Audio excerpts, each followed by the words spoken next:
The now can be seen as the main porter.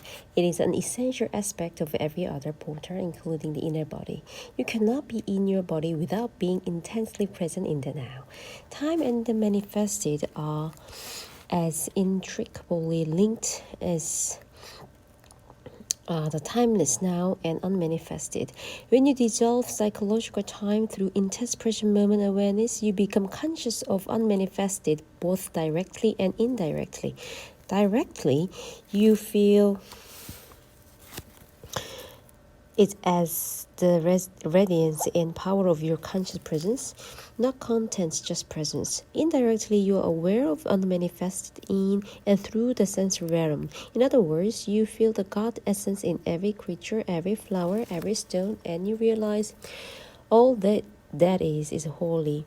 This is why Jesus, speaking entirely from his essence or Christ's identity, says in the Gospel of Thomas, "Split a piece of wood, I am there. Lift up a stone, and you will find me there." Another portal into the unmanifested is created through the cessation of thinking. This can start with a very simple thing, such as taking unconscious breath or looking in a state of intense alertness at a flower so that there is no mental commentary running at the same time. There are many ways to create a gap in the incessant stream of thought. This is what meditation is all about. Thought is part of the realm of the manifested. Continuous mind activity keeps you imprisoned in the world of form and become an opaque screen that prevents you from becoming conscious of the unmanifested, conscious of the formless and timeless God essence in yourself and in all things and all creatures. When you are intensely present, you don't need to be concerned about the cessation of thinking, of course, because the mind then stops automatically. That's why I said that now is essential aspect of every other porter. Surrender, the letting go of a mental emotional resistance to what is, also become a portal into unmanifested. The reason for this is simple. Inner resistance cuts you off from other people, from yourself, from the world around you. It strengthens the feeling of separateness on which the ego depends on for its survival. The stronger the feeling of separateness, the more you are bound to the manifested, to the world of separate forms. The more you are bound to the world of form, the harder and more impenetrable your firm identity becomes. The portal is closed and you are cut off from the inner dimension, the dimension of depth, the state of surrender.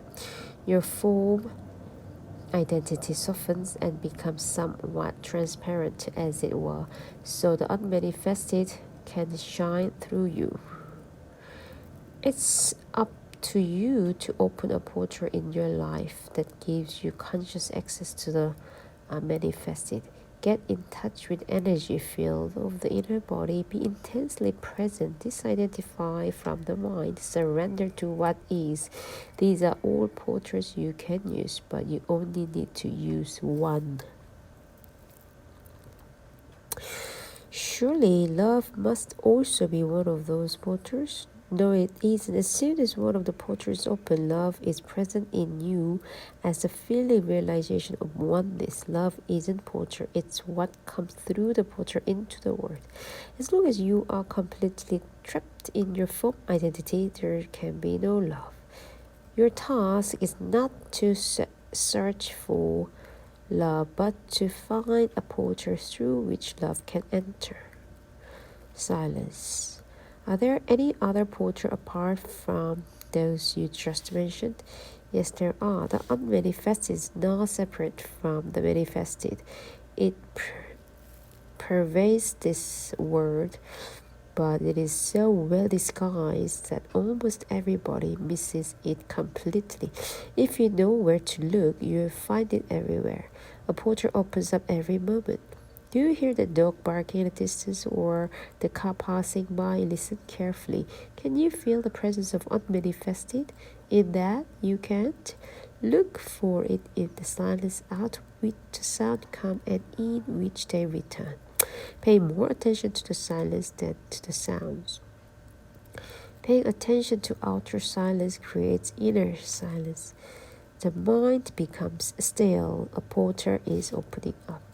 Every sound is born out of silence, dies back into silence, and during its lifespan is surrendered by silence. Silence enables the sound to be. It is an intrinsic but unmanifested part of every sound, every musical note, every song, every word. The unmanifested is present in this world as silence. This is why it has been said that nothing in the world is so like God as silence. All you have to do is pay attention to it. Even during a conversation, become conscious of the gap between words, the brief silence intervals between sentences. As you do that, the dimension of stillness grows within you. You cannot pay more attention to silence without simultaneously becoming still within. Silence without, stillness within. You have entered the unmanifested. Space. Just as no sound can exist without silence, nothing can exist without no thing. Without the empty space that enables it to be, every physical object or body has come out of nothing, is surrounded by nothing, and will eventually return to nothing. Not only that, but even inside every physical body, there is far more nothing than something. Physicists tell us that the solidity of matter is an illusion. Even seemingly solid matter, including your physical body, is nearly 100% empty space. So vast the distance between the atoms compared to their size. What is more, even inside every atom there is most empty space. What is left is more like a vibrational frequency than particles of solid matter, more like a musical note. Buddhists have known that for over 2,500 years. Form is emptiness. Emptiness is form, stated the Heart Sutra, one of the best-known ancient Buddhist texts. The essence of all things is emptiness.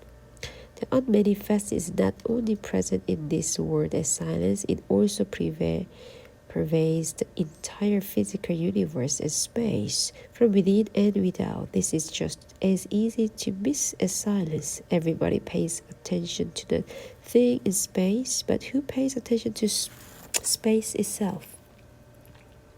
You seem to be implying that emptiness or nothing is not just nothing, and there is some mysterious quality to it. What is this nothing? You cannot ask such a question. Your mind is trying to make nothing into something. The moment you make it into something, you have missed it. Nothing. Space is appearance of the unmanifested as externalized phenomenon in a sense-perceived world. That's about as much as one can say about it, and even that is a kind of paradox. It cannot become an object of knowledge. You cannot do a PhD on nothing. When scientists study space, they usually make it into something and thereby miss its essence entirely. Not surprisingly, the latest theory is that space isn't